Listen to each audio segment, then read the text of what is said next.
Certains non-musulmans ont un comportement étonnant lorsque débute le mois de Ramadan.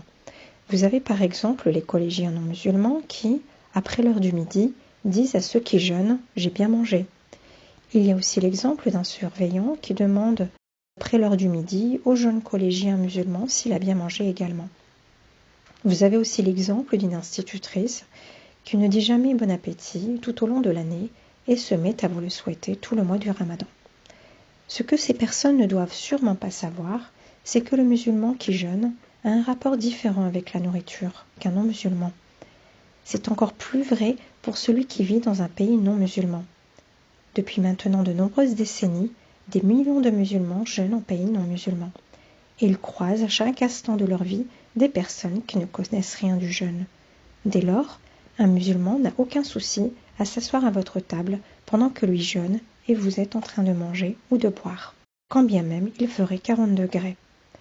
Un non-musulman ne comprend pas cela, parce que le musulman a une croyance et une foi telle que tout ce qui lui est prescrit par son Seigneur, sait pertinemment que c'est un bien pour lui. Que ce soit en termes de santé, les bienfaits exceptionnels du jeûne ne sont plus approuvés, mais aussi et surtout en termes de récompense auprès de Dieu. Le dernier prophète, messager, Mohammed, paix et bénédiction de Dieu sur lui, a dit « Il y a certes dans le paradis une porte que l'on appelle Ar-Rayyan, Rayyan en français. C'est par elle que les jeûneurs entreront dans le paradis et personne d'autre qu'eux ne rentrera dans le paradis par cette porte. Lorsque le dernier des jeûneurs sera rentré, cette porte sera fermée. Celui qui entre boira et celui qui boira n'aura plus jamais soif. » Rayyan signifie en arabe « épanoui ». Il y a au total 7 portes au paradis. Dieu a dit « Toutes les bonnes œuvres du fils d'Adam sont démultipliées du simple au décuple, jusqu'à 700 fois, sauf le jeûne, qui m'appartient, et j'en octroie la distribution. » Ce que doivent également savoir les non-musulmans, c'est que la fatigue visible à travers le visage du musulman n'est pas uniquement due au jeûne, mais également par le fait que la lecture du livre de Dieu et les prières sont plus importantes. Le dernier messager de Dieu, Mohammed, paix et bénédiction de Dieu sur lui, a dit « Le jeûne et le Coran intercéderont pour l'être humain le jour de la résurrection. Le jeûne dira « Ô Seigneur, je l'ai empêché de boire, de manger. Accepte mon intercession pour lui. » Le Coran dira « Ô Seigneur, je l'ai empêché de dormir la nuit.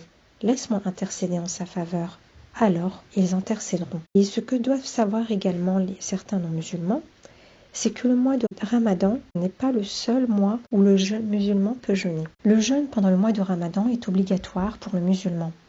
Il fait partie des 5 piliers de l'islam. Mais il y a tout au long de l'année différents moments où le musulman qui le souhaite peut jeûner, à l'exemple de certains jours recommandés. Un compagnon avait demandé au dernier messager, paix de Dieu sur lui, pourquoi il était recommandé de jeûner les lundis et jeudis. Il lui a répondu que les actions du lundi et du jeudi passent devant Dieu. Cela signifie que nos actions sont jugées ces jours-là. On lui a également demandé un jour « Indique-moi un acte par lequel j'entrerai au paradis ». Le prophète, paix et bénédiction de Dieu sur lui, a dit « Pratique le jeûne, car il est sans pareil ».